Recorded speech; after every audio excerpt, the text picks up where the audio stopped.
আজকে আমরা জানার চেষ্টা করব বর্তমান বাংলাদেশ বাজারে কী কী জিনিসের দাম বাড়তে পারে এবং কেন বাড়তে পারে বলছি। চলুন প্রশ্নগুলোর উত্তর খুঁজি। প্রথমত, বাংলাদেশে প্রায় 95% জ্বালানি আমদানি করতে হয়।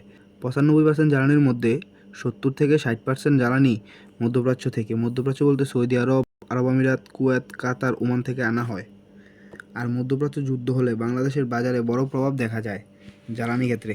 তাহলে বুঝতেই পারছো জ্বালানির উপর নির্ভর করা সকল খাতই এর প্রভাব দেখা যাবে।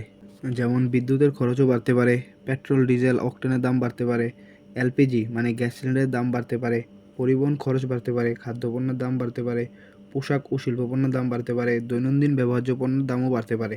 এখন আপনারা প্রশ্ন করতে পারেন, জ্বালানি সংকটে প্রথম তিনটা যে টপিক আপনি বললেন সেগুলোর দাম কেন বাড়বে আমি বুঝতে পারলাম, কিন্তু লাস্টে যে টপিকগুলো বললেন সেগুলোর দাম কেন বাড়বে বুঝতে পারলাম না। আর এই প্রশ্নের উত্তর ভিডিওর লাস্ট পর্বে দিব। আর এই প্রশ্নের উত্তর পেতে এবং ভিডিও সম্পর্কে আরও বিস্তারিত জানতে সবাই লাইক, শেয়ার এবং সাবস্ক্রাইব করে পাশে থাকবেন।